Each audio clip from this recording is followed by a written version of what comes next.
Arratsaldeon, denori, eskerrik asko etortzeagatik. Buenas tardes a todos y a todas.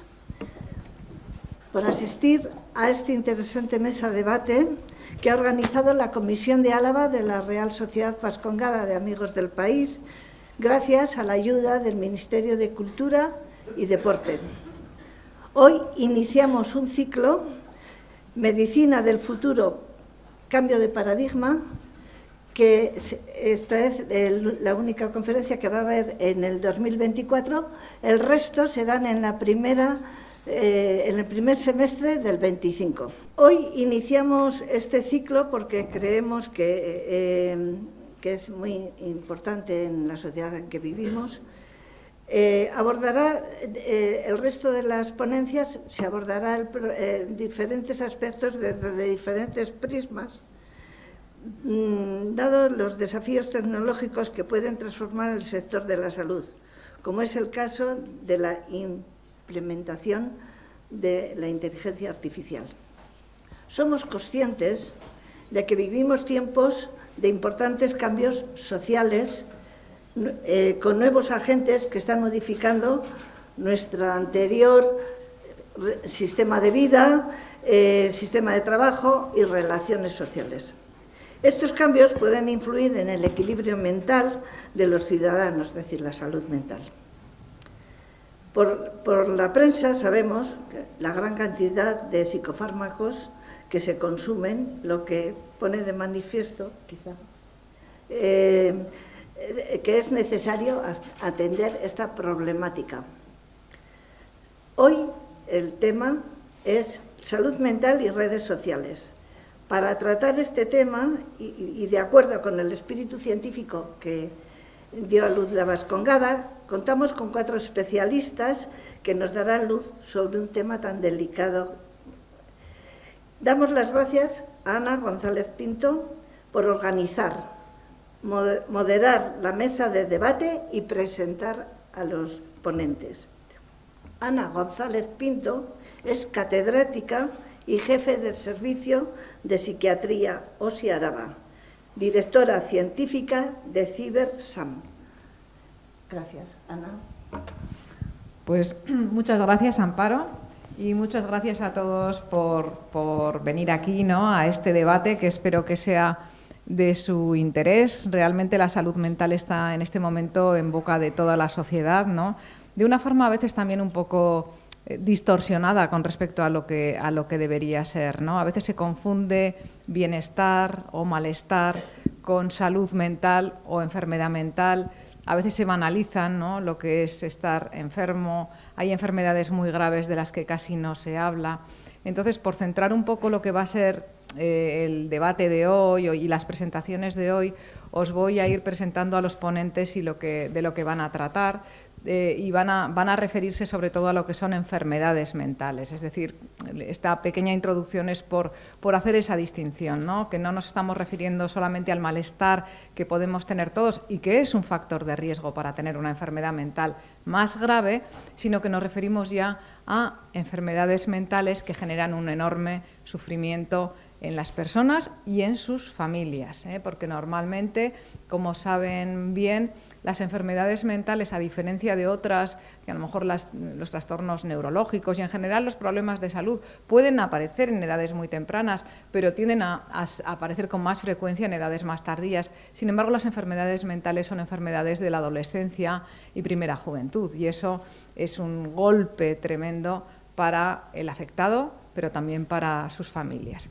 Entonces vamos a contar con 3 ponentes jóvenes, ¿no?, y bueno, porque el tema de hoy lo merece, ¿no? Yo creo que quizás una de las cuestiones que a mí me han resultado más chocantes y más impresionantes es cuando en una charla nos dijeron: es que nos enfrentamos a una sociedad donde los padres son analfabetos de redes sociales. Somos analfabetos y por tanto siempre vamos más despacio que lo que van nuestros hijos, y esto es lo que a veces ocurría pero hace muchísimos años, cuando no había, a lo mejor no todo el mundo tenía acceso a la educación. Pues ahora estamos un poco en ese nivel, ¿no?, que a veces los niños siempre saben, en los colegios, lo suelen decir los profesores, poner encontrar caminos para llegar a las páginas que quieren llegar, por mucho que se pongan, ¿no?, cualquier tipo de bloqueo, etcétera. Y esto es algo que tenemos que conocer y tenemos que procurar educarnos también en redes sociales. Y para eso también estamos aquí. Tenemos como ponentes a Noelia Olmo. Noelia Olmo es psiquiatra de la OSI Araba. Ella trabaja de forma muy intensiva en un programa de trastornos de conducta alimentaria, tiene muchísima experiencia en ese tema y ha revisado muy a fondo y conoce también por las chicas, sobre todo digo chicas porque no solo hay chicas, pero la mayoría la verdad es que lo son, 9 frente a 1 con trastornos de conducta alimentaria, y nos va a hablar sobre este tema. Después hablará Johnny Chart. Juan Pablo Chart es un psiquiatra que también ha trabajado con nosotros en la OSI Araba. En este momento está en el King's College de Londres porque ha sido premiado, digamos, con un contrato de Alicia Koplovich para estar allí. Es una persona, por tanto, que vemos que tiene mucho mérito.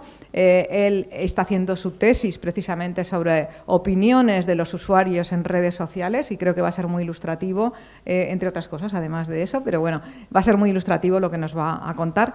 Y también tenemos con nosotros, y también le agradezco mucho que haya venido porque viene desde Navarra, ¿no?, desde Pamplona, a Gabriel González, que es un periodista especializado en suicidio, ¿no?, y que ha trabajado muchísimo en el tema de suicidio, que es un problema de salud pues francamente grave, ¿no? Es por ejemplo, la causa más importante de muerte evitable en los jóvenes.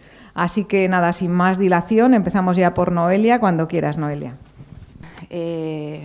Buenas tardes a todos y muchas gracias por la invitación. Es un placer estar aquí compartiendo este ratito con todos. Como ya ha dicho Ana, mi presentación trata sobre las redes sociales y su influencia en el desarrollo de los trastornos de la conducta alimentaria. Y un poco para empezar, me gustaría contextualizar lo que son los trastornos de la conducta alimentaria.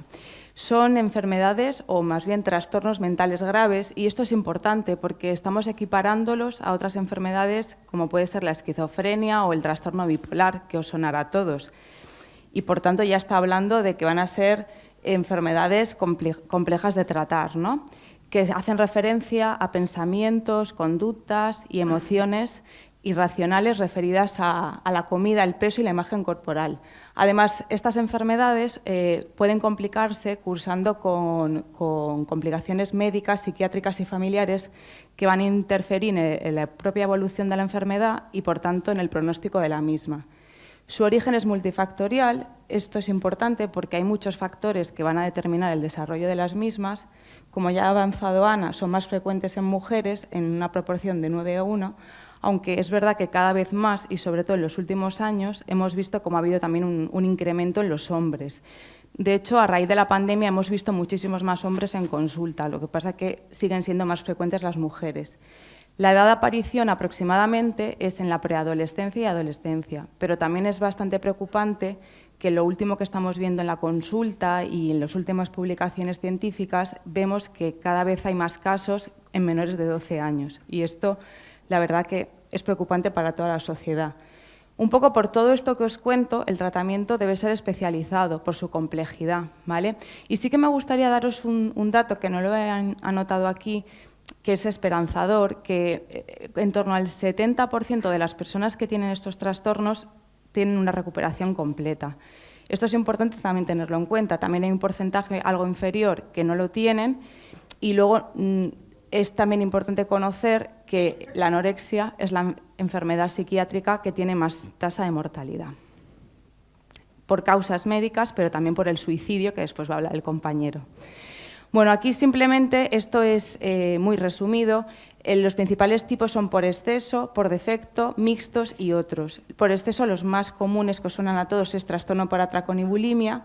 Por defecto, la más conocida es la anorexia. Mixto sería un poco una mezcla de todos, y otros, bueno, pues os sonarán la ortorexia, la vigorexia, ansiedad dirigida hacia la comida.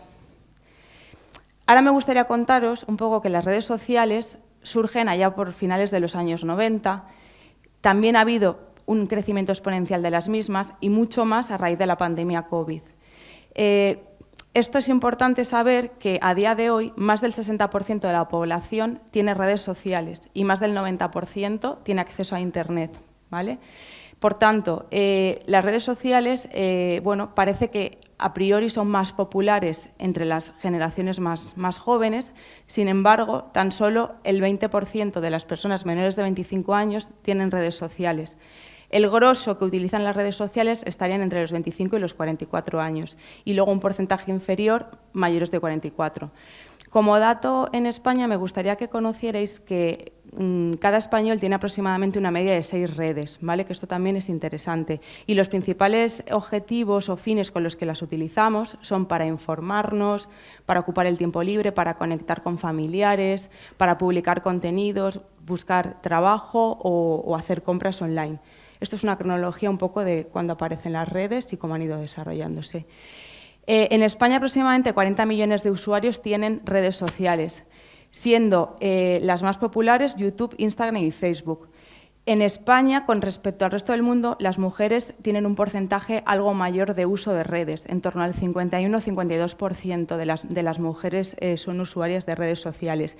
Y solemos estar unas 2 horas, más o menos, de media usando las redes al día. Sin embargo, la red social que más horas al mes se dedica es TikTok y la segunda red social a la que más horas se dedica es a Facebook. Aquí os he querido poner esto que es muy gráfico, pero luego nos va a ayudar mucho a entender cosas que voy a hablar después. Instagram probablemente es la red que más se relaciona con la imagen, ¿vale? Y esto es interesante para lo que luego voy a decir. Facebook es más para contactar con familiares, amigos, LinkedIn mucho más profesionalizado, TikTok más para entretenimiento y X o antiguo Twitter, pues sobre todo para mantenernos un poco informados al día de las últimas noticias.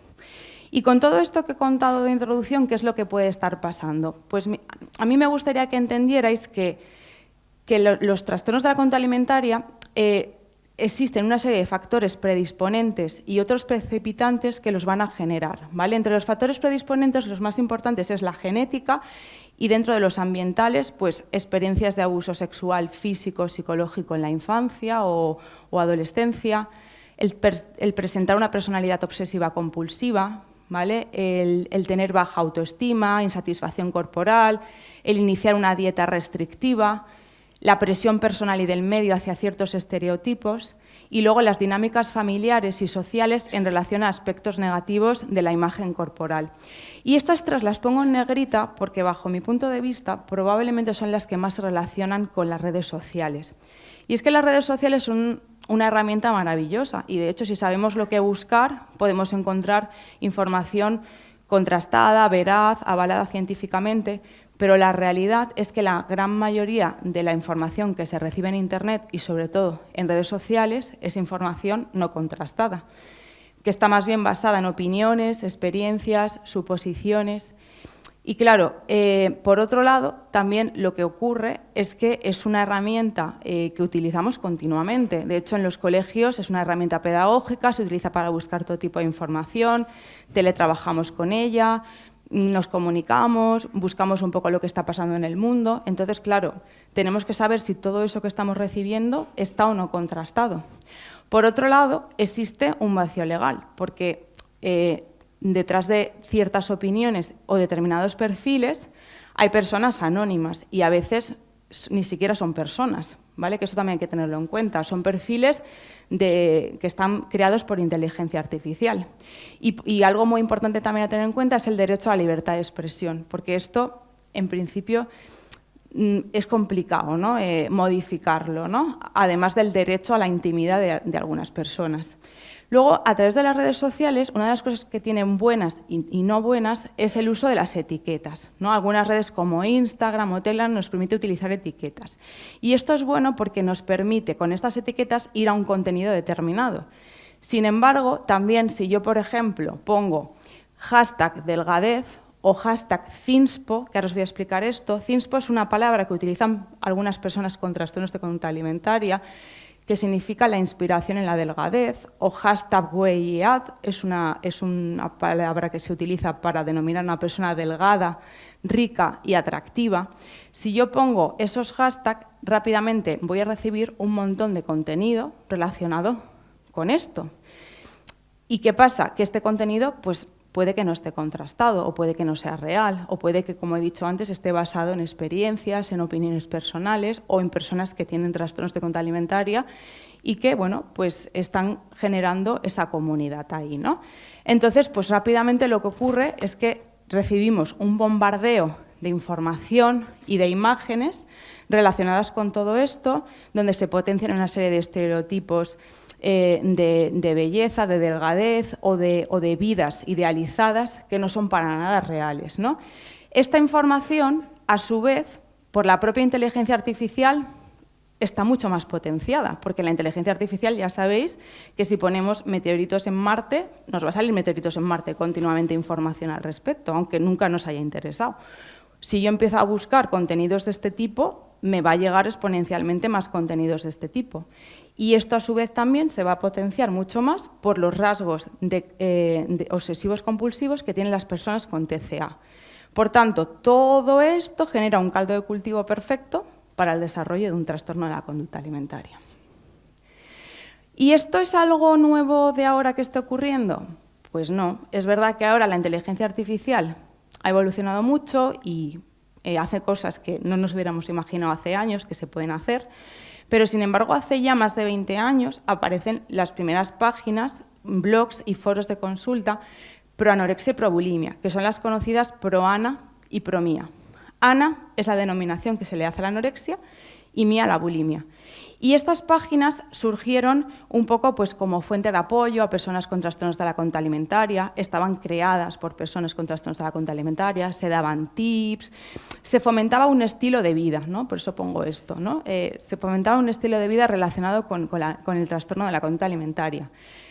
Posteriormente aparecieron las proalisa. Proalisa hace referencia a la ortorexia. Para el que no sepa lo que es la ortorexia, es una obsesión por la comida hipersaludable, ¿vale? O un estilo de vida hipersaludable. Entonces, estas páginas, se dio la voz de alarma de que estaba ocurriendo, de que estaban ahí, de que la gente entraba a ellas, sobre todo por parte de las asociaciones y de familiares con personas con trastornos de conducta alimentaria y también por pacientes que ya se habían rehabilitado y se fueron bloqueando progresivamente. Pero todas las personas que estaban detrás de todo esto se han ido reinventando, las redes sociales se reinventan y ellas con las redes sociales. Luego surgen otras redes como puede ser Instagram, donde aparecen perfiles, aparecen etiquetas y entonces pues todos estos contenidos adquieren también una forma distinta. Y es por eso que, por ejemplo, en el 2012 ya un poco alarmado por todas las alertas que había, pues redes como Instagram empiezan a prohibir determinadas etiquetas, ¿no? Por ejemplo, algunos hashtags como probulimia, proanorexia, los whey o hashtag Ana y Mía empiezan a bloquearse. De hecho, esto lo he sacado yo, es un pantallazo de mi móvil. Si nos metemos en Instagram y ponemos determinadas hashtags que hacen referencia al TCA, nos aparece este mensaje. Es un mensaje de ayuda con un número de teléfono de contacto y esto está muy bien. La verdad que en ese sentido pues ha habido un cambio. Pero sin embargo, pues las pacientes, pues cuando se les bloquea por un lado, empiezan a crear nuevas etiquetas o nuevos perfiles. Es verdad que las redes también se intentan actualizar en esas prohibiciones, ¿no? Pero a veces es complicado. Aquí, por ejemplo, os pongo un ejemplo. Esto también está sacado desde mi móvil, ¿vale? Esto es un grupo de Telegram donde yo me he metido, donde yo he buscado Zinspo y rápidamente he podido entrar en este grupo. Me han aceptado sin ningún problema. Y aquí, como veis, ponen un montón de imágenes relacionadas con la delgadez, estilos de vida, tips. Aquí os pongo otros ejemplos. Esto, por ejemplo, son unos retos virales de los últimos años, ¿vale? Que se pusieron bastante de moda. El A4 Paper Challenge, esto lo que nos decía era que para estar delgada teníamos que caber detrás de un DIN A4, porque si no, no estábamos delgados. O el Earphones Waist, que para estar delgada nos teníamos que dar varias vueltas con los auriculares del móvil, por ejemplo, ¿no? Esto pues es un reto viral que estaba ahí. Esto, por ejemplo, también lo he sacado de un grupo donde me he metido, el Ana y Mía Stay Strong. Como aquí veis, hacen apología a todo lo que se relaciona con el TCA, ¿no? Y luego, pues, a través de este grupo puedes contactar con otros grupos de Instagram, con otros grupos de Facebook. Estas imágenes las he sacado directamente de este grupo. Son ejemplos de dietas ¿no? Pues ya veis qué barbaridades pone aquí, ¿no? Pues un montón de calorías, 450, 700, la dieta de la gimnasta rusa. Aquí os traigo otros ejemplos. Estos son otros grupos de Telegram donde me he podido infiltrar, pero no me han dejado hacer pantallazos, porque estaba completamente bloqueado para hacer pantallazos. Pero, sin embargo, pues mira, pone aquí cosas como razones para perder peso. Serás feliz, los selfies se verán muy bien, los chicos se fijarán en ti, bueno, pues un montón de cosas. Aquí, por ejemplo, te hablan sobre el consumo de agua, ¿no? Pues qué debes hacer, cuándo tienes que consumir agua, cuando vas al médico, pues qué cosas debes hacer. El punto 13 me dejó bastante horrorizada, ¿no? Puedes usar una liga en la mano y cada vez que quieras comer, tira de ella, córtate en el estómago o brazos y así sabrás que la comida equivale al dolor.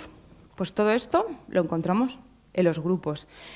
Otras frases inspiradoras que también aparecen en los grupos, como por ejemplo, nada sabe tan rico como ser delgada, las únicas personas lindas son las delgadas. Aquí, ser princesa no es fácil y es solo de gente decidida y fuerte, no para débiles, ¿no? ¿Quieres seguir igual de gorda? Pues bueno, todo esto pues, y muchas otras cosas he tenido la oportunidad de poder ver. Y además es algo que también lo veo en la consulta, ¿no? Muchas pacientes llegan con informaciones que han sacado de esos grupos o de redes sociales. Pero esto es un poco lo que vemos en la clínica, pero un poco ¿qué dice la ciencia? Pues un poco haciendo una revisión, los últimos artículos publicados al respecto sí que hablan de que el mayor uso de las redes sociales se relaciona más con la mayor insatisfacción corporal. Y esto ya os dije antes que era un predisponente del TCA. Además, este otro, por ejemplo, habla de frecuencia de uso de redes y trastornos de la conducta alimentaria. En el 2023, López Gil hizo un estudio que un poco avalaba lo que los anteriores también habían dicho, pero además lo que nos dijo es que Instagram era la red que más se relacionaba con el TCA. Antes hemos visto que Instagram es la red que se relaciona más con la imagen. Y esto es así, pero es verdad que Instagram también probablemente sea de las que más ha ido bloqueando a lo largo de los años, ¿vale? Este estudio tiene un pelín de sesgo porque no incluye redes como TikTok o Telegram, que son algo menos restrictivas. Y con todo esto, ¿qué soluciones podrían haber? Esto es un poco las reflexiones que yo he sacado, luego me gustaría que vosotros también me diréis las vuestras, pero basándome un poco en mi experiencia clínica, en el tiempo que llevo tratando este tipo de pacientes, para mí es muy importante el papel de los padres y profesores como gestores de la información que reciben los niños y adolescentes. También es muy importante el papel que tenemos los promotores de la salud, ¿vale? Las autoridades sanitarias, pero también los clínicos en el día a día, para dar una información veraz a toda la población, sobre todo a los grupos que son más vulnerables, que en este caso son los adolescentes y preadolescentes. Y que en esa información podamos consolidar patrones de comportamiento alimentario adecuados, lo que es un estilo de vida saludable y una adecuada gestión emocional. A mí esto me parece importantísimo. Y en esa adecuada gestión emocional yo incluiría el que la persona pueda tener una mejor autoestima y el que fomentemos las relaciones interpersonales. ¿Por qué? En estas edades se está creando la identidad de una persona.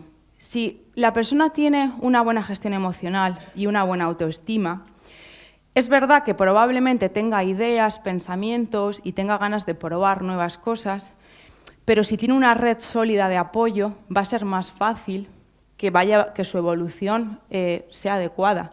Sin embargo, si en ese momento en el que estamos desarrollando nuestra identidad no tenemos una buena autoestima, no tenemos una red sólida, no tenemos una adecuada gestión emocional y no sabemos a quién recurrir, si encontramos de forma casual o no tan casual un grupo de este tipo, pues vamos a recurrir a ese grupo. Va a ser nuestra comunidad. Nos van a dar ese soporte emocional que necesitamos y que no estamos buscando en otros sitios o que no nos están dando en otros sitios. Luego, por otro lado, también, esto ya no es tanto nuestro, sino yo creo que sería interesante por parte de las grandes marcas el promover o conceptualizar una imagen corporal real. Yo estoy bastante contenta porque este verano he visto algunas marcas que ya lo están haciendo de ropa interior y bañadores y esto es estupendo. Pero hay otras que todavía se resisten un poquillo más, ¿vale? Luego también, pues esto también ya lo hemos visto antes, ¿no? Que existan más restricciones y bloqueos de los contenidos publicados. Esto con la DSA, que es la Ley de Servicios Digitales, que apareció en febrero del 2024. Sí que es verdad que se han puesto un poco más las pilas, pero todavía hay muchas cosas que se pueden hacer. Para mí es fundamental informar de las fotos que están modificadas con inteligencia artificial o editadas. Es verdad que, bueno, uno puede modificar esa foto, pero ya el hecho de decir, pues esta foto no es real, ¿no? Antes había puesto un ejemplo de una chica, ¿no? que estaba de una forma y de otra, bueno, pues ya nos da una idea, ¿no? Y nos saltan las alarmas de que, bueno, pues esto no es lo que es y no voy a aspirar a esto porque está completamente modificado. Y luego, por supuesto, favorecer el acceso rápido a programas especializados. Nosotros aquí tenemos la suerte de tener a Ana, que la verdad que en ese sentido ha trabajado muy duro, ¿no? Pues para crear una nueva unidad de TCA, para ampliar la plantilla del TCA y para que los pacientes, bueno, puedan tener el acceso lo más rápido posible. Y todos estamos trabajando para ello, desde luego. Y, bueno, la legislación, ¿qué es lo que hay al respecto? Los primeros un poco en legislar fue Cataluña. Cataluña en el 2019 creó un decreto ley en contra de las páginas que hacían apología al TCA. A nivel de Europa, los primeros en legislar fueron Alemania e Italia, ¿vale? Y ya en este año, que ya ha avanzado con la DSA, pues sí que es una ley que afecta más a toda la Unión Europea, incluida España, y aquí sí que elimina determinados contenidos ilegales, protege más a los menores, son algo más transparentes y bueno, implementan herramientas para denunciar cosas que no veamos muy claras, ¿no? Pero, sin embargo, tiene limitaciones. Claro que tiene limitaciones. Pues lo primero que ya hemos adelantado antes, ¿no? Hay la protección tras el anonimato de las personas que publican. Algunas, ya hemos visto perfiles de no personas humanas, ¿no? Habréis escuchado que últimamente se crean perfiles de personas creadas con inteligencia artificial y la gente les sigue y les da me gusta y les da like y con una vida completamente irreal porque no existen esas personas, ¿no? Por supuesto, el derecho a la libertad de expresión, esto está ahí y esto es complicado manejarlo también. Y el derecho a la intimidad también, ¿no? Sobre todo, nosotros, si por ejemplo estamos en un grupo privado de WhatsApp, eso es nuestra intimidad, eso es muy difícil que alguien pueda entrar ahí y pueda gestionar lo que estamos hablando, ¿no? Y luego también, pues hay veces que se hacen comentarios y opiniones ofensivas que igual los chivatos no dan en la voz de la alarma porque no constan como que pueden serlo, pero no dejan de ser menos ofensivas por ello, ¿vale? Y a veces en relación a la imagen y al físico es más complicado de poner esos chivatos. Por supuesto, la divulgación de contenido no contrastado. ¿Cómo vamos a controlar todo el contenido, absolutamente todo que se publica en redes? Es imposible, esto no se puede. Y luego, por supuesto, el uso de fotos editadas o con filtros, que esto ya lo he dicho también antes.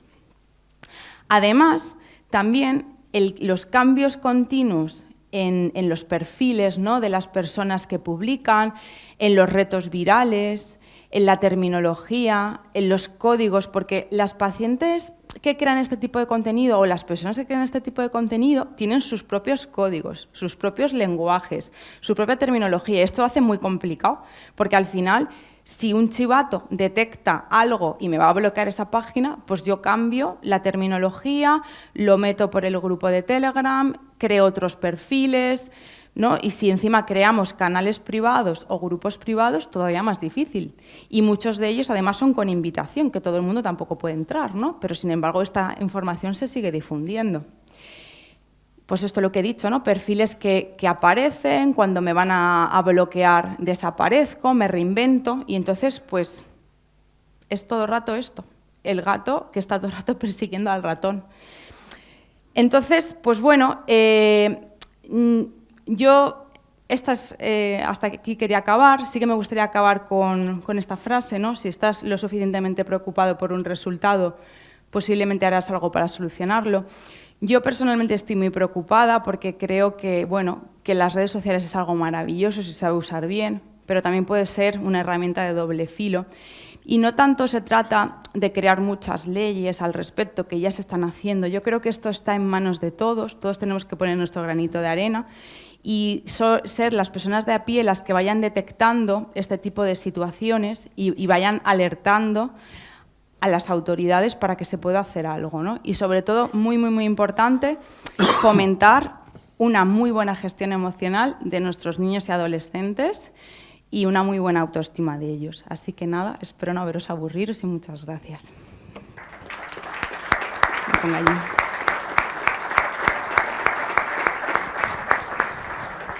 Pues muy bien, muchas gracias, Noelia. Vamos a ir hablando todos los ponentes y luego al final es cuando hacemos el debate, si os parece. Vale. Entonces, a continuación habla Johnny Chart, que os he comentado que nos va a hablar un poquito sobre contenidos en redes sociales, ¿no? ¿Cuál es la opinión de los usuarios sobre todo sobre psicofármacos, que comentaba Amparo antes, ¿no? El uso de psicofármacos. Pues bueno, va a hablarnos un poquito de eso y no sé si de alguna cosa más. Bueno, buenas tardes a todos. Muchas gracias por estar aquí.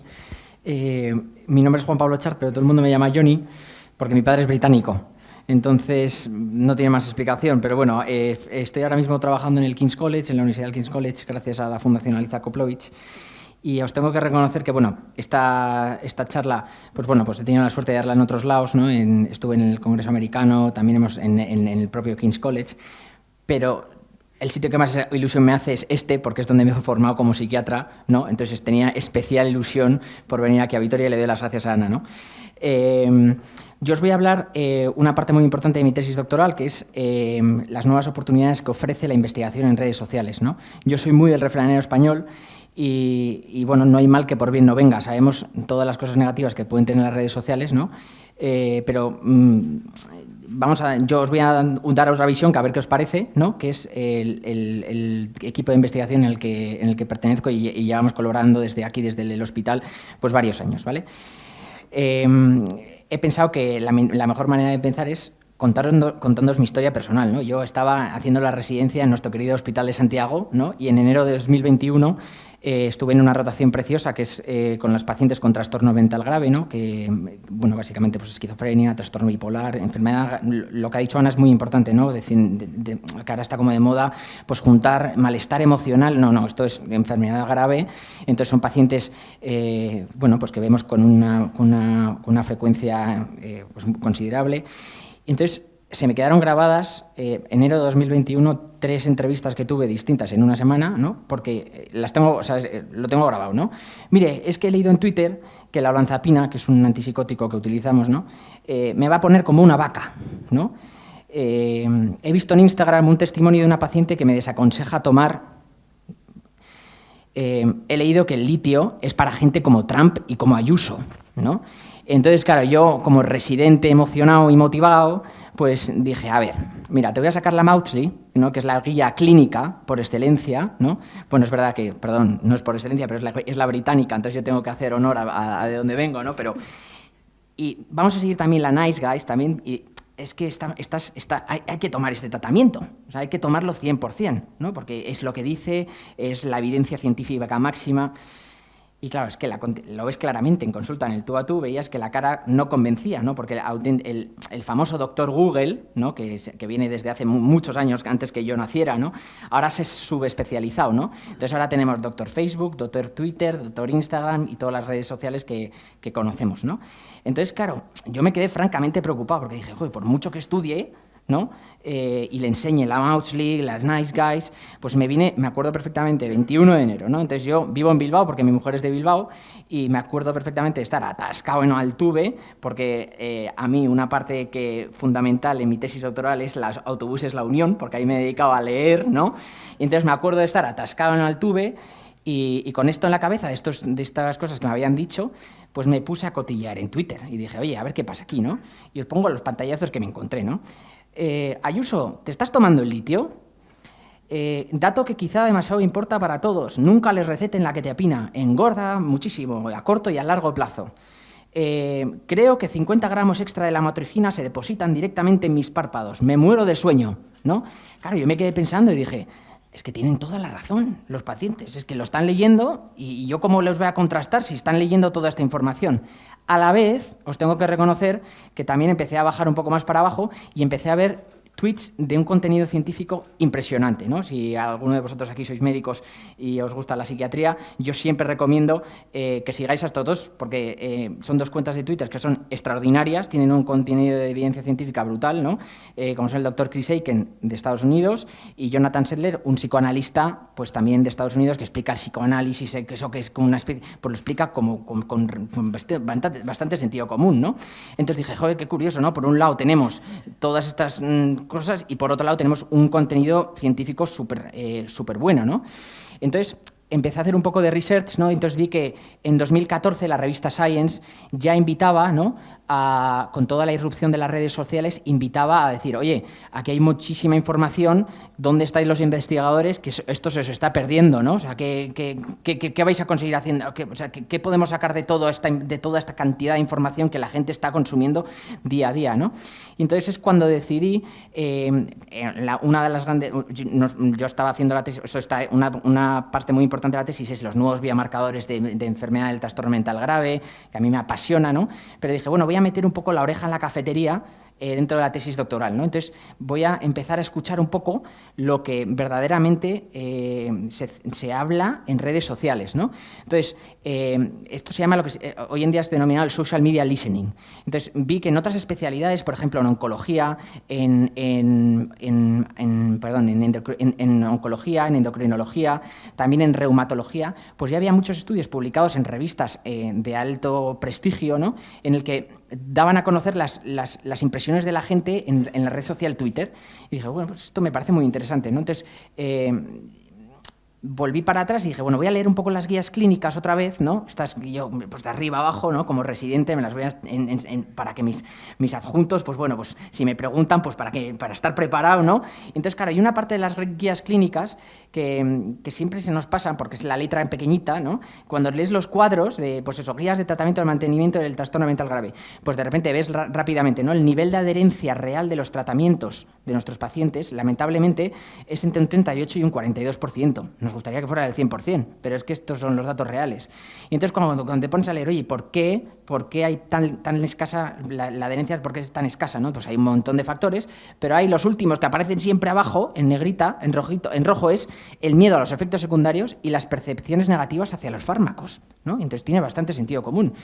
Y entonces es aquí cuando empezamos a hacer una colaboración con un equipo de investigación que tiene la sede en Madrid, con el doctor Álvarez de Mon, que ya llevaban varios años publicando opiniones sobre terapias y sobre todo psicofármacos en Twitter, ¿no? Por ejemplo, la terapia electroconvulsiva, ¿no? Los opioides, el tema del famoso TDAH, ¿no? Los fármacos del TDAH.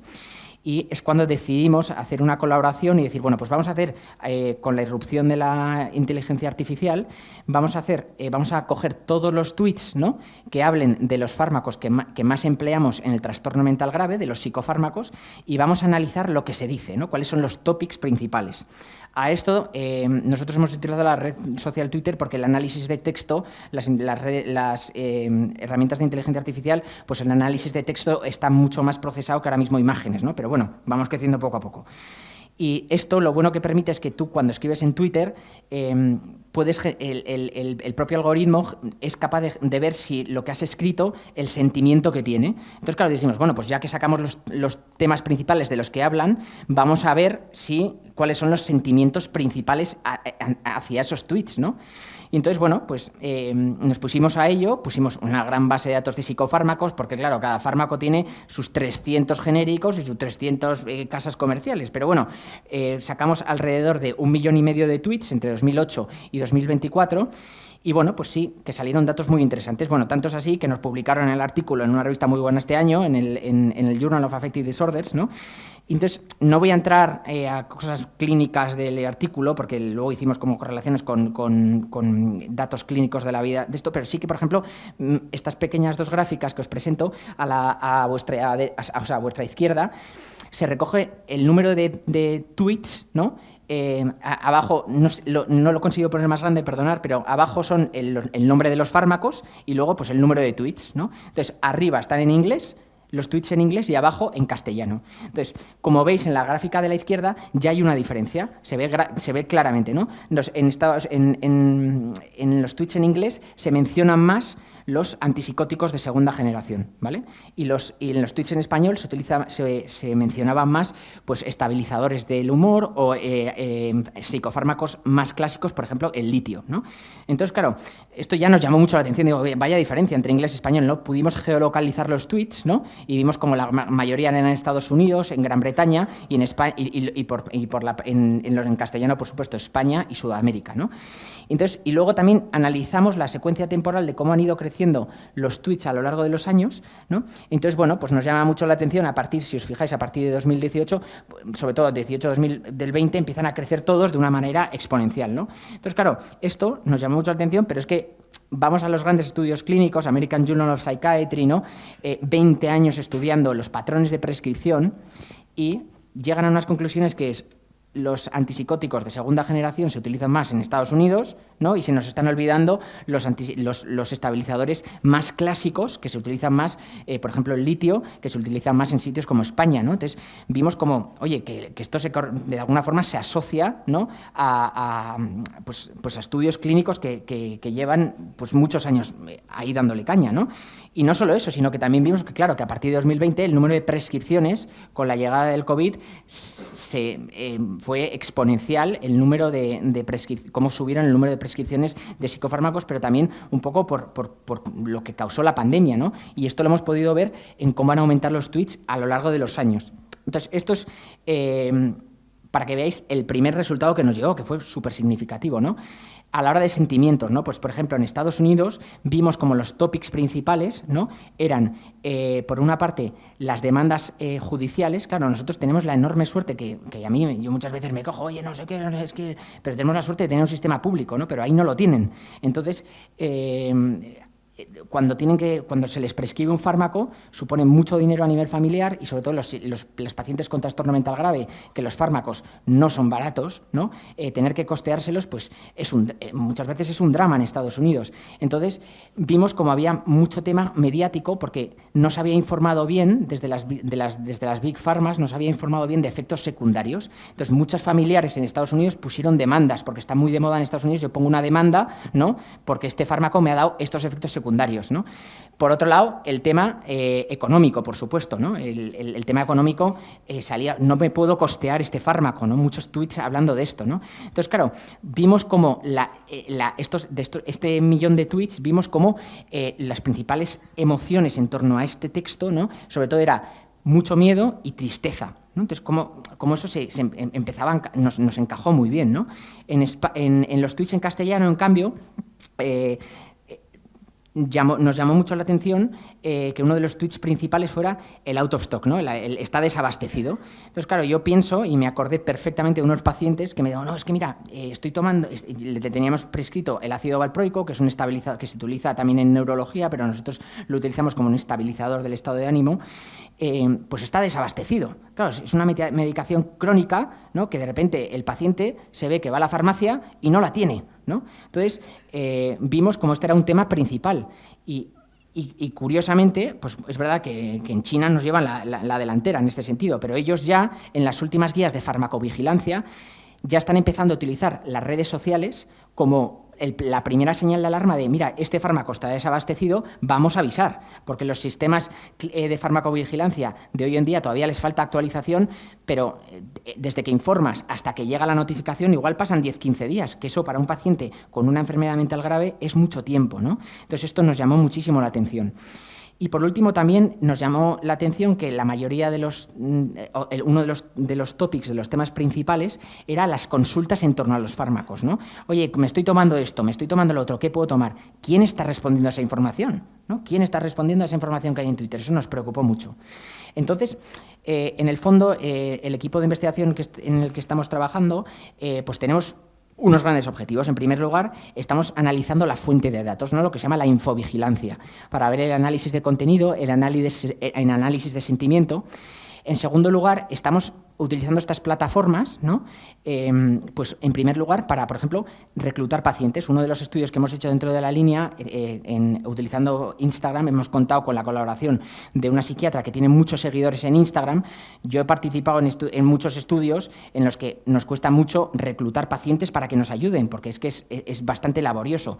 Pues fue extraordinario ver cómo en literalmente una semana, gracias a esta colaboración de una psiquiatra que expone contenido científico de calidad en Instagram, pues pudimos reclutar 1000 pacientes, ¿no? Entonces, eso también hay que darle vueltas, ¿no? Es una fuente una magnífica plataforma para la investigación.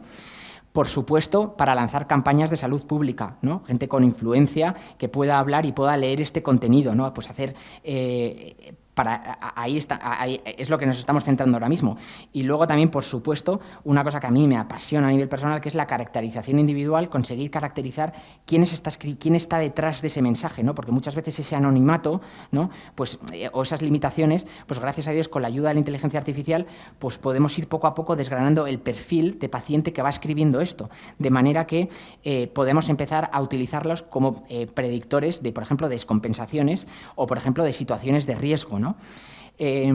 Aquí como es Vitoria, mi querida, bueno, mi alma mater en psiquiatría, ¿no? Pues sí que os hago un pequeño adelanto de un estudio que hemos hecho, ¿no? Que hemos empezado a caracterizar, ¿no? El tipo de paciente que escribe en Twitter, ¿no? Y hemos visto, por ejemplo, cómo en torno a la quetiapina, que es un psicofármaco ampliamente utilizado por nosotros en trastorno mental grave, ¿no? La mayoría de los tweets que hemos recogido eran publicados por pacientes, ¿no? Por otra parte, aquí también haciendo, como os he contado, del ácido valproico, ¿no? Hemos visto como dentro del drug short, o sea, el out of stock, ¿no? El desabastecimiento de fármacos, vimos como uno de los que más porcentaje de tweets tenía era el famoso ácido valproico. Y con compañeros psiquiatras de otros sitios de España, ellos también han tenido un problema con esta medicación, ¿no? Entonces, bueno, pues esto también hemos conseguido caracterizarlo muy bien. En 2014... ya hubo un artículo en la revista Crisis, ¿no? En los que ellos cogieron y analizaron una serie de tweets por condados en Estados Unidos y vieron cómo el número de tweets en esos condados se correlacionaba muy bien, ¿no? Con la tendencia de situaciones de suicidio, ¿no? Ahora nos va a hablar el compañero de suicidio, que me apetece muchísimo, ¿no? Pero eso era en 2014, ahora en 2024, con la gran irrupción de inteligencia artificial que tenemos, o sea, tenemos un campo de investigación súper interesante y estamos manos a la obra, ¿no? Entonces, en ese sentido, transmitir mucha esperanza, porque hay equipos de investigación que estamos dejándonos aquí, ¿verdad?, sangre, sudor y lágrimas para sacar de esto de las redes sociales un buen provecho, ¿no? Lo que empezó siendo una colaboración en la que éramos 2 o 3 hospitales, pues gracias a Dios cada día estamos siendo más y más grandes y estamos contando con mucha colaboración. Aquí tenéis la gente que ha colaborado con nosotros a día de hoy, ¿no? Y por supuesto, si hay alguien interesado aquí en el público que le guste, nosotros aceptamos todo tipo de gente que le encante y le apasione este mundo y que se quiera involucrar en el proceso del research. Estamos más que encantados, ¿no? Por supuesto, dar muchísimas gracias, porque me hace muchísima ilusión haber compartido con vosotros esta pequeña ponencia y que para mí, vamos, dar las gracias a Ana y muchísimas gracias, la verdad.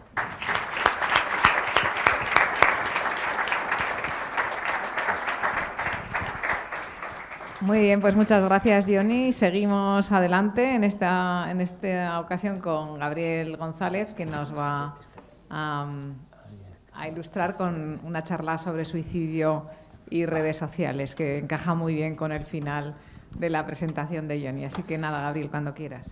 Bueno, muy buenas tardes y muchísimas gracias por la invitación a la sociedad. Muchísimas gracias, Ana, y bueno, quería felicitar a las personas que me han precedido. Yo como periodista aquí me siento casi un intruso después de escuchar el nivel, así que bueno, intentaré no defraudar y aportar una perspectiva diferente, ¿no? Que es como, pues a través de la comunicación, cómo podemos influir o cómo se está influyendo dentro de las redes sociales en algo tan extremo, ¿no? Como puede ser el suicidio, cosas desde lo más extremo, ¿no? Que podemos tener, ¿no? Como efectos de las redes sociales.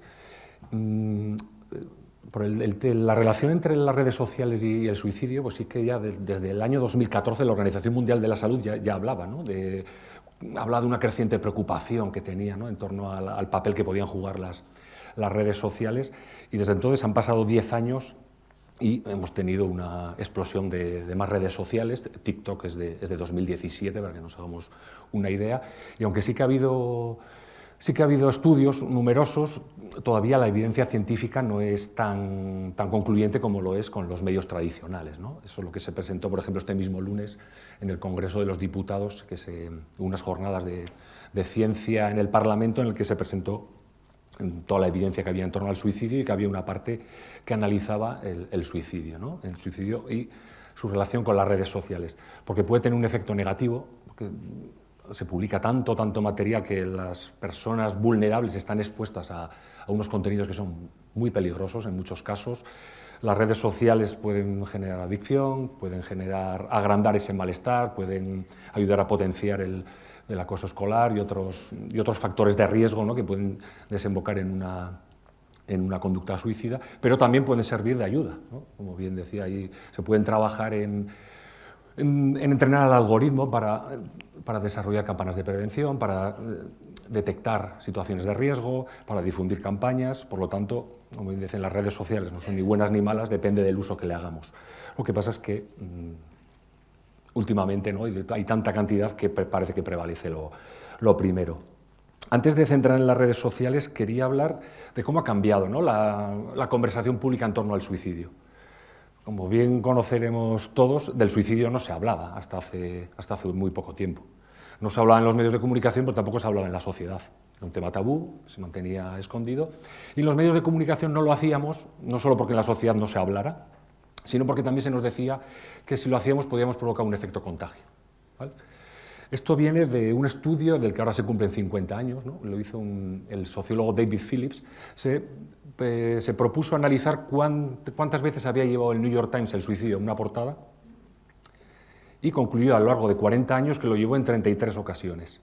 Pues bien, de esas 33 ocasiones, en 26 hubo un incremento de los suicidios, ¿no? Aquí se ve un poco la gráfica de cómo crecieron los suicidios. A esto le llamo el efecto Werther, y es lo que ha imperado en las redacciones hasta hace muy poco, ¿no? Yo diría que hasta la pandemia prácticamente.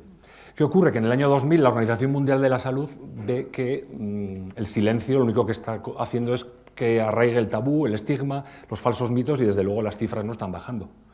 En España se han mantenido entre 3.300 y 4.000 de forma continua, en el planeta estamos en torno a 800.000, son cifras oficiales, y por lo tanto la Organización Mundial de la Salud estableció una serie de pautas para poder hablar con seguridad del suicidio. Dijo, no es hablar mal del suicidio lo que puede provocar un efecto contagio, sino el hacerlo mal. El hacerlo desde un punto de vista romántico, vanagloriando el suicidio, concretando métodos que han sido efectivos, simplificando las causas, porque un suicidio nunca obedece a una causa concreta, sino que se debe a varias. Entonces, estableció una serie de pautas para que los comunicadores nos moviéramos con cierta seguridad. Lo que ocurre es que estas directrices se quedaron en algún cajón y no llegaron a las redacciones, están llegando prácticamente ahora, en los últimos años, ¿no? La guía del Ministerio de Sanidad tiene 3 años, para que nos hagamos una idea. Y es ahora cuando se empieza a hablar. ¿Qué ha ocurrido en estos 25 años? Pues que los medios tradicionales hemos perdido impacto en la sociedad, hemos perdido audiencia, y donde se informa a la juventud, que aquí se ve en esta gráfica, quizás queda un poco diluida, pero bueno, donde se informa a la juventud, sobre todo a través de las redes sociales. Los contenidos que también los medios de comunicación podemos difundir ahí, pero sobre todo crece Instagram, crece TikTok, se informan a través de estos grupos. Por lo tanto, el impacto que podemos tener los medios tradicionales ha reducido, ¿no? La gente ya va a las redes sociales. ¿Y dónde están? Pues vemos aquí, ¿no? Ya había comentado la compañera ¿no? Cuáles son las redes con más usuarios en España, pero por hacernos una idea, en todo el planeta Facebook tiene 3.070 millones de usuarios, YouTube 2.500 millones y WhatsApp 2.000 millones. Solo entre estas tres plataformas tienen casi como tantos usuarios como habitantes ahí en el planeta, ¿no? Por lo tanto, la gente está ahí, de ahí se informa, de ahí se se deja influenciar y, por lo tanto, los contenidos que hay a través de las redes sociales se divulgan tienen un peso muy importante, ¿no? En sus opiniones, en sus estados de ánimo, en sus creencias. Bien, ¿cuál es la realidad del suicidio que tenemos, ¿no?, en España? Aquí se ven por franjas de edad. Estos son los últimos datos oficiales, que son del año 2022.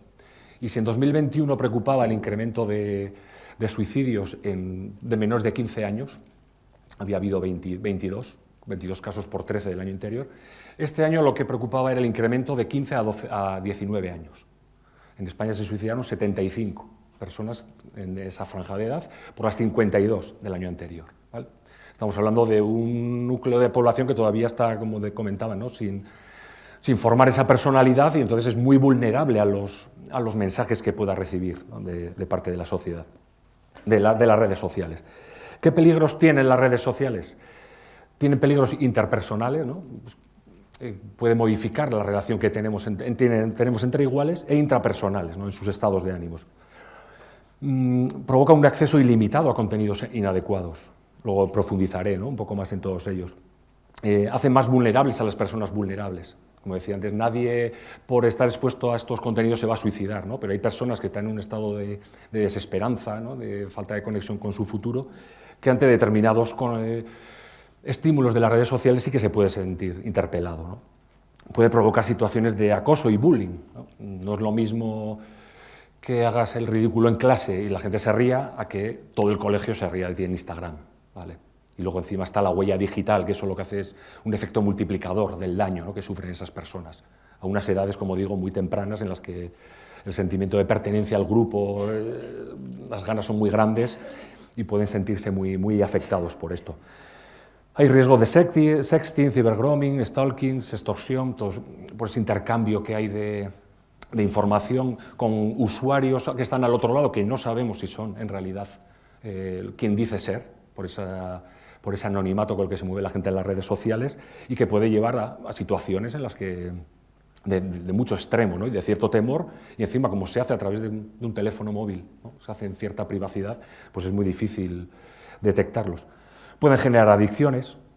Estas plataformas están diseñadas por las mentes más brillantes que hay en el planeta. Entonces, hay demandas, ¿no?, contra muchas de ellas, a las que luego veremos, por crear adicciones. Hace unos años vio la luz, ¿no?, una persona que salió de Instagram, que difundió, ¿no?, cómo tenía Instagram información de que sus contenidos eran tóxicos para las personas, sobre todo para las mujeres, porque podía provocar trastornos alimenticios, y aquello generó una polémica tremenda, ¿no? Está el riesgo de los algoritmos. Tú haces unas búsquedas y te puede recomendar algo sobre esa búsqueda. Pero si estás buscando sobre suicidio, sobre cómo quitarte la vida sin dolor, sobre autolesiones, te va a traer contenido de riesgo. Pueden agravar situaciones de aislamiento, sustituir relaciones humanas por las artificiales. Te encierras con las redes sociales, parece que estás hiperconectado, pero en realidad estás más solo que nunca, ¿no?, porque estás tú solo con la máquina y pierdes esas habilidades sociales, esas habilidades para solucionar problemas, que son tan valiosas, ¿no? Y luego está la exposición a las fake news. Alguien que está en una situación de desesperanza con tantas noticias falsas que circulan por ahí, pues bueno, no ayuda, ¿no?, a ese estado de ánimo. Ayer, por ejemplo, leí que The Guardian va a dejar de publicar en Twitter. Hoy La Vanguardia ha anunciado lo mismo, ¿no?, porque son plataformas en las que prolifera la desinformación. Contenidos de riesgo. Desde el año 2019, a raíz de un caso que luego comentaré, Facebook e Instagram publican cada 3 meses todos los contenidos de riesgo relacionados con el suicidio y las autolesiones que han eliminado, ¿vale? Los últimos datos son de abril a junio. Entonces, entre Facebook e Instagram eliminaron en esos 3 meses 12 millones de contenidos peligrosos, para que nos hagamos una idea, ¿no? Estos son los a los que llegaron, porque si hemos visto antes que hay 7.000 millones de personas publicando a diario, no hace falta más que, ¿no?, hacer una multiplicación, ¿no?, a qué pueden llegar. Pero solo en estos 3 meses eliminaron 12 millones de contenidos. Aquí vemos la gráfica de estos años, y en Facebook han llegado a eliminar 18 millones de contenidos en estos 3 meses, ¿no?, contenidos que incitan, ¿no?, que vanaglorian a la conducta suicida, ¿no? Y aquí tenemos 2 casos, no me extenderé mucho, pero el primero no sé si se lee desde allí, es el que ayudó, ¿no? El que se ocurrió en 2017 y el que yo creo que es el que ayudó a las plataformas a tomar cartas en el asunto, porque se juzgó en el año 2022 y por primera vez se condenó a 2 plataformas, como son Instagram y Pinterest, por haber inducido el suicidio de una niña de 14 años que estaba, ¿no?, con sus redes sociales, con su móvil, y un día se quitó la vida. Cuando sus padres al día siguiente, después, ¿no?, analizaron su teléfono móvil, tenía 8.000 likes a temas, de los cuales 2.100 eran a contenidos relacionados con la depresión, con las autolesiones, con el suicidio. El algoritmo la había atrapado, y entonces estaba continuamente en bucle, ¿no? Hubo un juicio y no eran contenidos implícitos, ¿no? Para que nos hagamos una idea, el psiquiatra que declaró en el juicio y que vio todos los likes que le había dado esa niña, dijo que estuvo semanas sin poder dormir bien, ¿vale? Y eso lo había visto una niña de 14 años. A raíz de entonces, las plataformas dijeron, tenemos que empezar a regular esto, ¿no? Y empezaron a eliminar contenidos, a hacer una vigilancia más extrema, a hacer recomendaciones. Y el de la derecha es un caso de hace 3 semanas, ¿no? Ocurrió en febrero, pero es de un niño también de 14 años que estuvo durante un año hablando con un chatbot, que es un personaje ficticio. Tú te pones a hablar con la inteligencia artificial, con una persona que es ficticia, pues estuvo un año hablando con una persona que le había puesto el nombre de Daenerys Targaryen, que es la personaje de Juego de Tronos. Estuvo un año hablando y al final se quitó la vida tras la última conversación. Y esto también ha habido... Hay una demanda que se acaba de presentar, como digo, pero esto demuestra que a la velocidad a la que van los cambios, ¿no? Ocurre esto en el año 2017, las plataformas se ponen las pilas y ahora está la inteligencia artificial, todos estos que se irán regulando, pero claro, por el camino, cuando se regulen, ¿no?, yo creo que habremos perdido mucho. Estos son titulares que hacen referencia a estudios, ¿no?, de lo que hemos hablado antes, pues que puede aumentar, ¿no? Si alguien está por encima de 4 horas en las redes sociales y no está bien, pues puede aumentar el riesgo de depresión.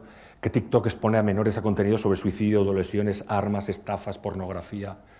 Me acuerdo hace poco le entrevistaba a una magistrada, ¿no?, que es especialista en violencia de género, y le preguntaba, ¿no?, me llama la atención por qué entre la juventud se está disparando, ¿no?, las denuncias de violencia de género. Digo, en teoría han tenido una formación, ¿no?, mejor que la que han tenido otras generaciones.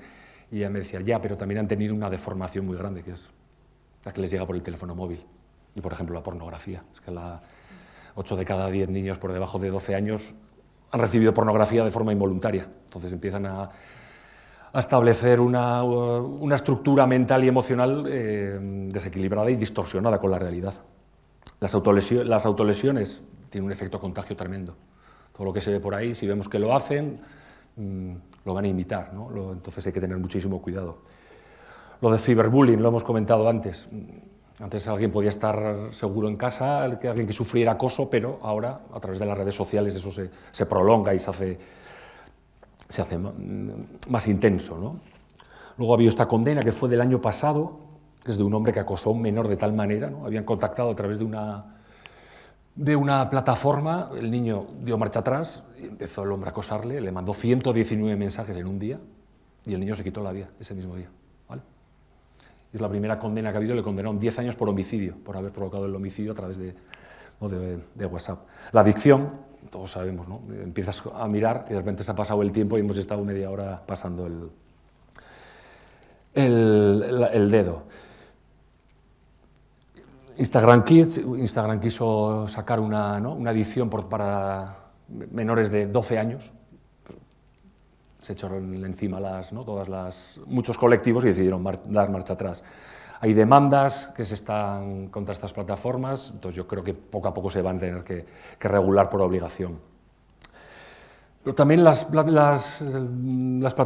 plataformas y las redes sociales permiten, ¿no?, oportunidades, permiten evadirse a las personas que están con depresión o pasándolo mal, ¿no? Pues pueden tener unas charlas ahí y durante un momento pueden evadirse de sus problemas. Alguien que puede tener una conducta suicida sin entrar ahí, pues bueno, ese espera tan importante pues puede jugar un papel importante, ¿no? Tienen ahí alguien más al otro lado. Puede ser una fuente de apoyo emocional que alivie la carga de angustia. Tú puedes compartir lo que te está ocurriendo, que igual no tienes a nadie con quien compartirlo en tu entorno, y eso alivia la carga emocional que tienes dentro y puede ayudar. También puedes tener acceso a testimonios que puedan inspirar. testimonios de superación. Aunque, por ejemplo, Meta, que tiene Instagram y Facebook, ha decidido desde este año no recomendar todas estas historias que la gente cuesta, sus historias de superación. Si alguien hace esa búsqueda, por ejemplo, si alguien busca ese tipo de historias, no las va a promocionar Facebook en Meta. Prefieren derivarle a un profesional, ¿vale? Porque han descubierto que bien, pueden inspirar, pero no pueden dejarlo esto en manos de adolescentes, ¿no? Que están contando su realidad. Por mucho que pueda inspirar, pues no dejamos de ser, ¿no? Personas sin una formación. Entonces lo que hacen es derivarlo a profesionales. Permite también difundir contenidos de formación, ¿no? Y de sensibilización. Antes dabas una formación, era un entorno muy reducido, ahora se comparte a través de las redes sociales y se multiplica, ¿no? Los efectos positivos. Da oportunidades de vigilancia, identificación, ¿no? Y prevención selectiva, ¿no? Tú puedes ver si alguien, de repente, a través de sus mensajes, empiezas a ver ciertos cambios en su comportamiento que te puede hacer, ¿no? Activar las alarmas y actuar. Los algoritmos. Se están trabajando en algunas universidades y expertos para que los algoritmos que recomiendan contenidos peligrosos hagan lo contrario, identifiquen ciertas conversaciones que digan aquí detrás puede haber una conducta suicida y que a esas personas les bombardeen con... bombardear, que era la palabra fea, pero que les envíen contenido preventivo, ¿vale? Que les llegue como publicidad, como si fuera publicidad. Se puede dar es altavoz para denunciar tratamientos excesivos, ¿no? Tanto de medios de comunicación tradicionales como de que hay en las redes sociales. Y luego con los influencers se pueden trabajar con ellos, ¿no? Tienen mucho poder sobre sus seguidores, se les puede atraer, ¿no? a este lado. Como digo, aquí tenemos pues, varios ejemplos, ¿no? de cómo las redes sociales pues, pueden ayudar, ¿no? Es algo que todavía está menos explorado. O más que menos explorado, yo creo que al final los contenidos negativos tienen mayor impacto emocional que los positivos, ¿no? Lo tienen todas las personas y a través de todos los canales. Pero la verdad es que las redes sociales, como digo, aquí también tenemos a los influencers con los que podemos trabajar. Y aquí son algunas de las medidas que han tomado, como digo, las plataformas. Meta está prohibiendo estos contenidos, los esconde, todos los contenidos relacionados con el suicidio. En YouTube, cuando haces tú una búsqueda te aparece sobre suicidio, te aparece esto directamente. Estamos contigo, si usted o alguien conoce alguien que conoce está pasando por un momento difícil, hable con alguien hoy, llama al 024, Ministerio de Sanidad, y bueno, a pesar de esto, mostrar de cualquier forma, ¿no? Y puedes acceder a contenidos de prevención de suicidio. También YouTube publica unas normas sobre cómo subir vídeos relacionados con historias de suicidio, dice que se puede y que no se puede. En TikTok también dan recomendaciones sobre cómo hablar del suicidio y ahora acaban de crear una plataforma entre ellos, ¿no? para ver de qué manera identificar estas conductas de riesgo. Pero la verdad es que es un mar infinito en las redes sociales, van a una velocidad supersónica, entonces, y nos obliga a poner las pilas a todos. A los padres profesionales tenemos que estar muy encima y a trabajar con ello, ¿no? Yo soy periodista, pero trabajo buscando noticias diarias, o sea, yo no me dedico, ¿no? a esto. Yo soy periodista de tribunales y sucesos en Diario de Navarra. Y ha habido pues, muchos casos en los que se empiezan a viralizar intentos de suicidio. Hace poco estuve en Logroño y tuvieron un caso, y con esto acabo, tuvieron un caso en el que una persona se subió a una grúa en la Gran Vía de la avenida principal de Logroño. Aquello empezó a recibir gente, se empezaron todos ahí abajo y todos con el móvil, todos a grabar la persona que estaba subida en la grúa y todos a colgarlo en las redes sociales. Claro, esto llegó a las redacciones, fueron ahí los periodistas, entonces me preguntaban, ¿qué hacemos? Si es que está todo Logroño hablando de esto, ¿qué hacemos? Y yo les decía, hombre, se puede informar, pero no hacer una exhibición, no podemos hacer un espectáculo de una tentativa de suicidio, de un rescate. A esa persona le sacaban hasta la cara, una persona que estaba en un estado de vulnerabilidad extrema, pero en las redes sociales todo el mundo grabando y compartiendo. Entonces yo decía, bueno, yo creo que a las personas profesionales se nos debe exigir algo más, ¿no? Y debemos actuar con precaución, con responsabilidad, con mucho respeto, porque si no, al final, si esto se va a convertir en un circo, bueno, lo que debemos hacer, nuestro papel es intentar frenar esto, aportar contenidos rigurosos e intentar equilibrar, ¿no?, todo lo que hay en redes sociales. Y nada, y muchísimas gracias, y para cualquier pregunta estamos a su disposición.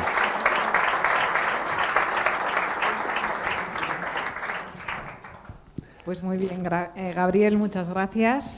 Y bueno, yo voy a hacer simplemente una síntesis o un comentario, ¿no?, un poco final, global, uniéndolo con algo que ha dicho Noelia, por un lado, ¿no?, que el que quiere cambiar las cosas pues tiene que ponerse a ello, ¿no?, y que puede, de alguna manera se puede conseguir, ¿no? Yo creo que hemos tenido una visión positiva y negativa de las redes sociales y bueno, pues esto es así, y también es cierto que se nos va un poco de las manos porque no somos un poquito analfabetos, aunque estemos algo alfabetizados, ¿no?, a base de obligación, pero realmente no lo hemos conocido de pequeños, ¿no?, que es cuando más conocimiento se tiene. Y luego hay otra cosa que también un poco al hilo del suicidio y de todo lo que has comentado, Gabriel, también me estaba acordando que, claro, por ejemplo, para la prevención del suicidio en los jóvenes, claro, se ha cambiado tanto, es tan distinto, los jóvenes no usan el teléfono, por ejemplo, ¿no? Y entonces, el teléfono del suicidio, que sabéis que se han puesto teléfonos del suicidio, o el Consejo Sanitario en el País Vasco, en Osakidecha, que funciona fenomenal, hay un grupo de enfermeras, pero claro, funciona con teléfono. Y los jóvenes no llaman por teléfono. Entonces está pensando en poner pues algún tipo de mensajería, ¿no?, para poder contactar, para que ellos puedan escribir, porque no están prefieren escribir que hablar por teléfono, ¿no? Bueno, dicho un poco esto, y al hilo también de lo de Johnny, por mencionar alguno de tus contenidos, ¿no?, el tema de las opiniones de los usuarios sobre los fármacos, que es algo que a nosotros nos preocupa porque efectivamente estudias, intentas dar lo mejor, pero tienes que conectar y saber lo que piensa la gente también es interesante, ¿no? Por un lado para estar con ellos y por otro lado también para poderte explicar mejor, ¿no? Y bueno, pues una vez dicho esto, no sé si alguien del público quiere hacer preguntas. Tenemos que aprovechar que estamos aquí con estas tres personas que saben tanto y ahí hay una mano levantada. No sé si... yo creo que yo no puedo mover este micrófono, pero si quiere hacer la pregunta intentamos repetirla para que la oiga. Más que preguntar, quería opinar. Muy bien. Yo creo que soy analógico y poco digital, aunque he empezado tarde, pero creo que hace falta en esta sociedad referentes morales. Y quienes se autoproclaman referentes morales, en el caso del clero, en su mayoría no lo están siendo. Creo y promuevo un movimiento social, llámese religión. Para mí, la religión es, como dijo un sociólogo francés, es un culto a la sociedad. Promuevo ese movimiento social de ejemplaridad, del directo, para conseguir eso, ejemplaridad y una sociedad solidaria, justa y sincera, porque siendo así la sociedad va a ser más sana, nada más. Pues muchas gracias. Yo voy a, no sé si queréis hacer algún comentario vosotros, yo sí que le voy a hacer un comentario, porque por ejemplo las tasas de depresión en los países mediterráneos, donde nos incluyen a nosotros, ¿no?, a pesar de que no tengamos más que el Cantábrico y un poco lejos, pero somos parte de la cuenca mediterránea en cuanto a cultura y en cuanto a alimentación y relaciones sociales. Tenemos la mitad de riesgo de depresión que el norte de Europa, a pesar de que son muy altas las tasas, pero tenemos la mitad. Y se cree que eso es por las relaciones sociales. Lo digo hablando por los valores y el cambio social. Creo que tenemos unos valores y hay riesgo de que se pierdan. Un poco al hilo de lo que decías tú también, Gabriel, de que estás en casa solo, ¿no? Cuando te crees que te estás comunicando con muchos y estás solo, ¿no? Entonces, bueno, no sé si queréis decirle algo de los valores, alguna opinión o algo, o pasamos a alguna otra pregunta. ¿Quieres comentar algo? No, o sea, yo creo que lo ha definido bien, ¿no? Ahora la pregunta es el cómo, ¿no? Cómo conseguimos todo esto con tanto ruido como tenemos hoy en día encima y a la velocidad a la que va este mundo, ¿no? Entonces, sería para dar... Promover la relación social directa. Presencial, Sí. presencial. Sí. Sí, eso, por ejemplo, me recuerda, contaba hace poco un investigador que hizo una encuesta en su clase, ¿no? Y le preguntó, eran todos adolescentes, y preguntó qué preferían, si Netflix o TikTok, ¿no? Entonces la mayoría tenían las dos y preferían TikTok. Y le dijo, si os dieran a elegir, ¿cuál de las dos preferiríais que no hubiera existido nunca? Y la mayoría levantó TikTok. O sea, son conscientes, ¿no? del tiempo que les quita, de lo enganchados que están, de cómo dificulta sus relaciones, sin embargo, están ahí. Entonces, la preferían, pero hubieran preferido que no hubiera existido nunca.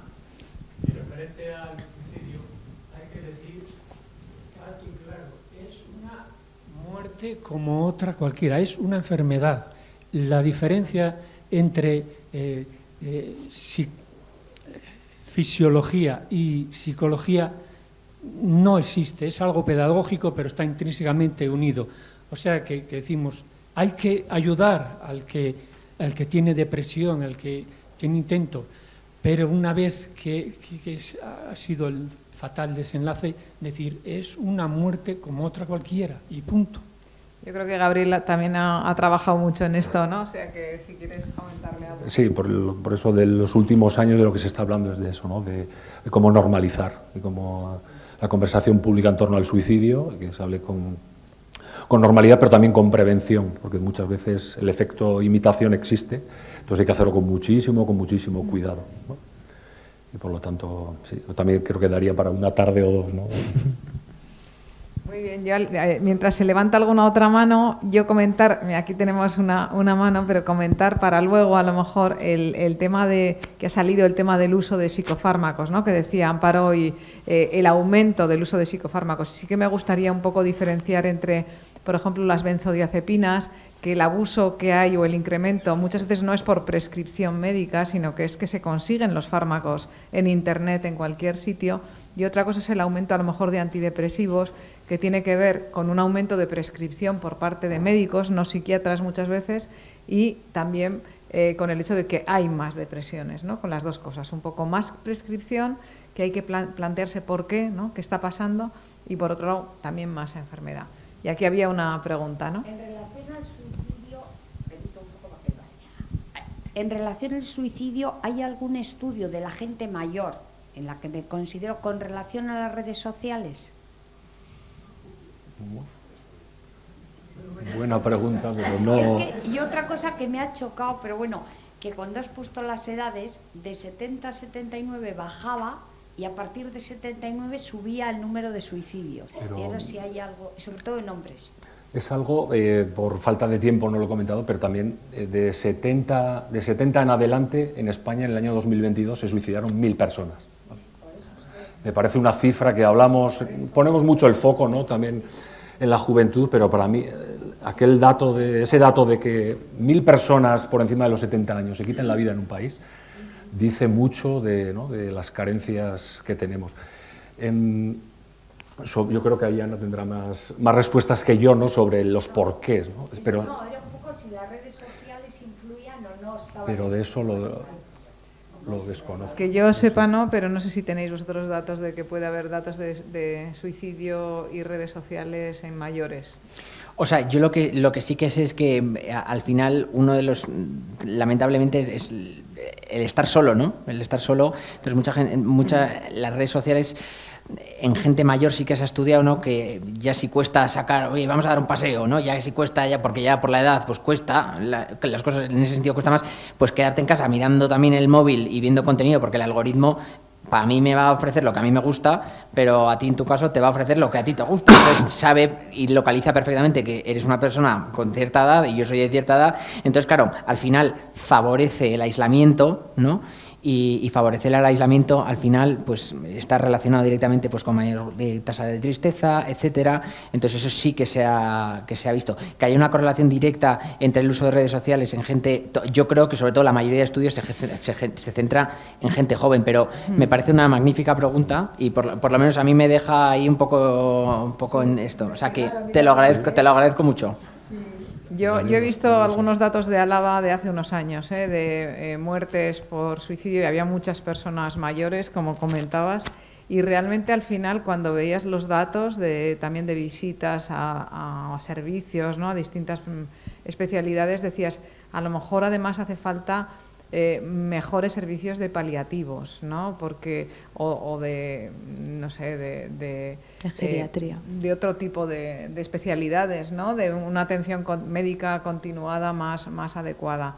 Porque sí que es cierto que se veían personas pues, que a lo mejor tenían otras enfermedades y además de la soledad, que yo creo que es muy importante, ¿no? Que es el sentimiento de soledad cada vez está más claro que afecta a la salud mental y a la salud física, a las dos, porque el riesgo cardiovascular también va. Y luego está un mediador de ambas, que es el consumo de sustancias o de alcohol.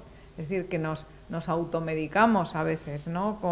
Para combatir la angustia. Entonces, todo esto, ahí está la soledad y la desesperanza, ¿no?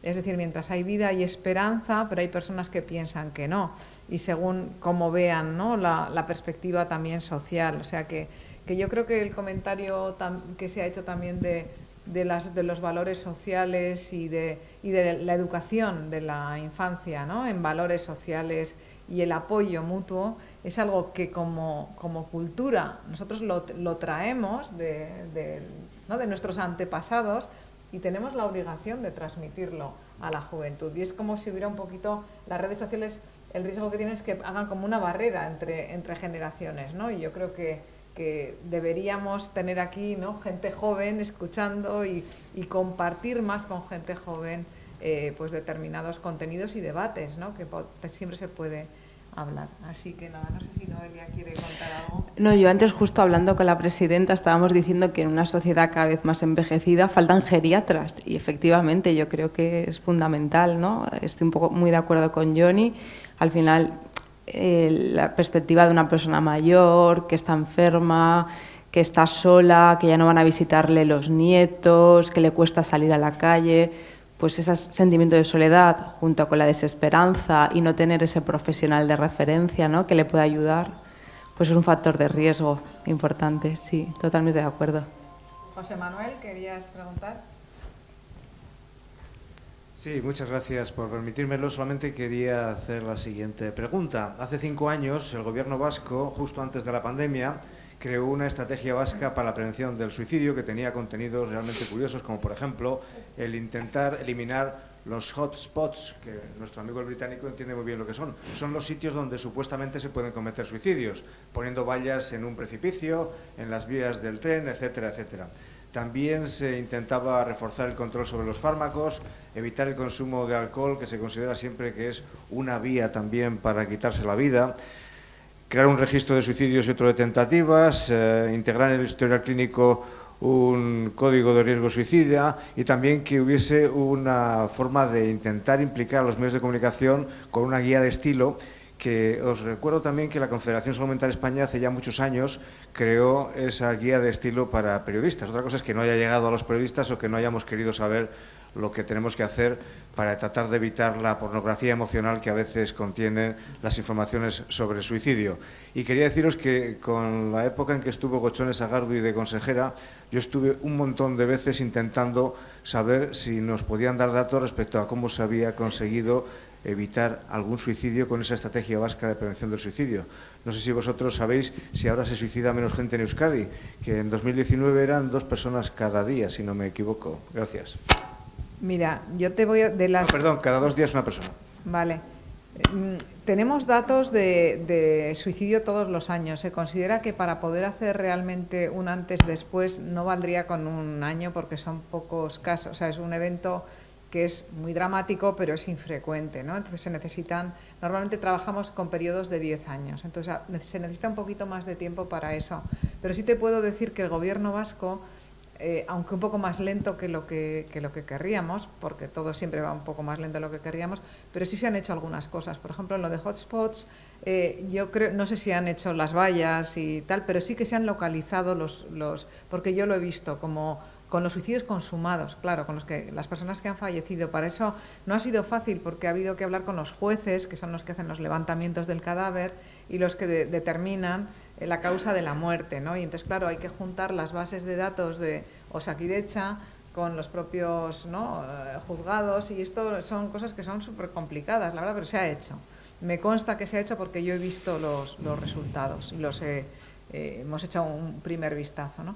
Y luego, por ejemplo, en el código intento de suicidio de los hospitales se ha establecido, y costó un poquito al principio, ¿verdad?, porque da mucho trabajo. Por ejemplo, a estos señores que hacen guardias en el hospital, estos dos señores de aquí, pues, por ejemplo, cuando tienen un intento de suicidio, es fácil que vean 28 personas en 24 horas. Hay que trabajar en esas condiciones. Y el código de suicidio vino a dar más trabajo, pero lo han hecho y lo están haciendo muy bien. Entonces, cuando alguien viene con un intento de suicidio, el psiquiatra que atiende a la persona, además de atenderla y hacerle su informe,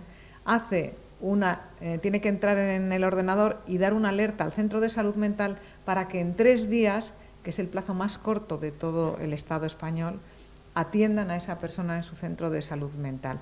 Además, les hace otra comunicación para sacar unas recomendaciones para la persona, para su cuidado, que se las dan por escrito, y además se avisa al Consejo Sanitario, que es este equipo de enfermeras que a mí, vamos, me quito el sombrero con ellas, que están trabajando 24 horas al día, y que si tenéis un problema de salud y tenéis dudas, es que no sé cómo tomar este antibiótico, me lo ha dicho el médico, pero no me acuerdo, es que tengo tal, tú llamas al Consejo Sanitario y te dan la información correcta, y si por lo que sea no la tienen, porque sea una información muy especializada, lo que sea, entonces te dicen dónde tienes que acudir y cómo tendrías que hacerlo. O sea que creo que eso sí que han sido algunos avances. Otros no los conozco porque quien lleva la estrategia es Andrea Gabilondo, la que dirige, es una psiquiatra de Guipúzcoa, pero bueno, más o menos casi todo tenemos una cierta idea, ¿Verdad que en 3 días se atiende en psiquiatría a una persona que tiene ese riesgo de suicidio? Si tiene el riesgo de suicidio, sí. Puede haber fallos, como en todo, pero quiero decir que en principio lo que dice la normativa en este momento es que, del mismo modo que puede ocurrir, alguna vez ha pasado, que a lo mejor alguien ha visto 25 pacientes y a las 4 de la mañana le llaman por una persona que está agitada y resulta que se olvida de hacer o sea, puede haber fallos humanos, pero en general es algo que está funcionando bastante bien, sí. Y el aplauso para Ana González Pinto, que... Bueno. Sí.